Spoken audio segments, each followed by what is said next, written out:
The year was 2018. We were visiting a place known only as the Whispering Dunes, a haunting, isolated stretch of the southern coast where the earth ends and a forgotten sea begins.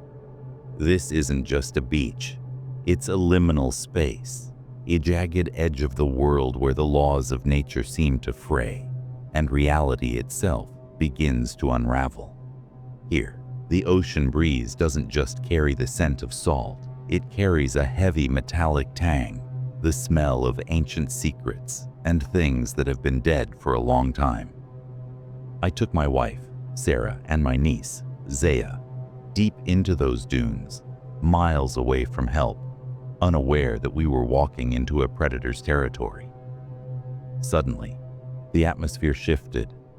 The air turned ice cold, and the sky bruised into a sickly, necrotic purple. Massive black waves began to claw at our boat, like desperate hands. We sought refuge in a narrow, murky canal where the water was so thick and dark it looked like oil. Thinking the shore was safer, Sarah and Zaya jumped into the water. My heart stopped when Sarah didn't surface. 5 seconds, 10, 30. Just as I was about to dive in, they both erupted from the water 50 yards away in a matter of heartbeats.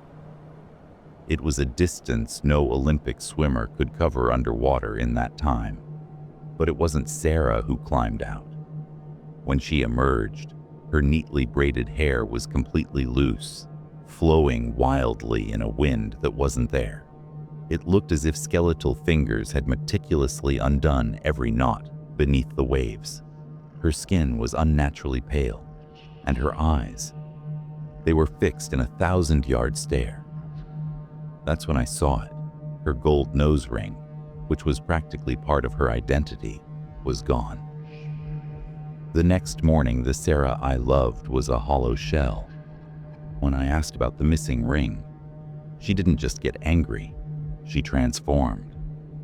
Her head jerked toward me with a mechanical, bone-creaking stiffness that sounded like dry wood snapping. Her pupils dilated until her eyes were nothing but black voids. In a voice that felt like a cold vibration from the earth itself, she hissed, "Ask me again, and you all die right here."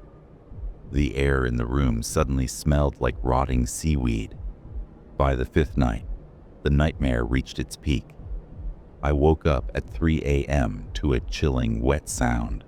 I found Sarah on the cold kitchen tiles, surrounded by thick black clumps of her own hair. She wasn't just cutting it, she was tearing it out by the roots, her scalp bleeding, yet her face remained a mask of frozen ancient malice. She whispered, without looking at me, "You are the only thing in my way. I will slaughter you and take her.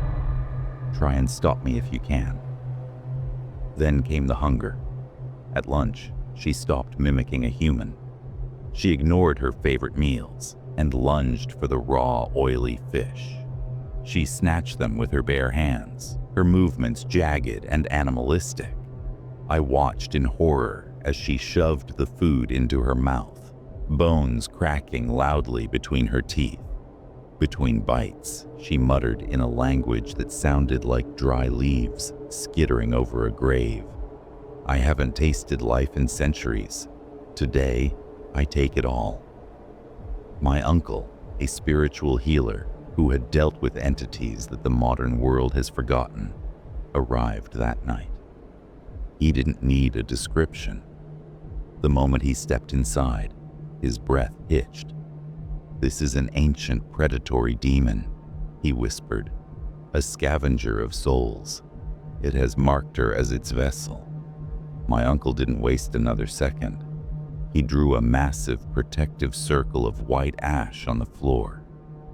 The ritual turned into a battlefield of souls. As my uncle's chants grew louder, the air didn't just tremble, it began to bleed a cold metallic stench. Sarah's spine snapped backward with a sickening crunch, her body twisting into a jagged spider-like shape that no human frame should hold. Then, the roar came, a collision of a woman's scream and a beast's growl. It laughed, a sound like dry bones grinding together. "Your prayers are nothing but dust in the wind," it hissed through her distorted lips. "This girl is already forfeit. I will drag her into the blackest void, and not a single god, man, or ancient rite has the power to pull her back from my grasp. She is mine, and I am taking her." My uncle stood his ground, demanding the demon's departure. Finally, it shrieked, its voice cracking like glass.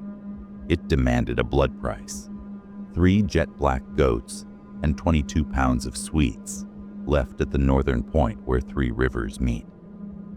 "Do not haggle over the price," it warned, "and once you leave the offering, do not look back.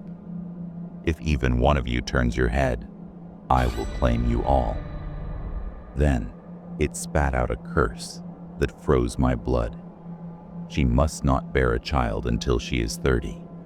If she conceives before then, I will return to rip the life from within her. The child is mine." The moment the ritual ended, every solar light in the house shattered with a deafening bang. A sound like a collapsing mountain erupted from the south, shaking the ground so violently that we were thrown to our knees. Then, absolute, terrifying silence. The entity was gone, but the Sarah I married was lost forever. A wall of ice grew between us. The trauma, or perhaps a lingering fragment of that darkness that the ritual couldn't reach, began to rot our marriage from the inside out. Eventually, we separated.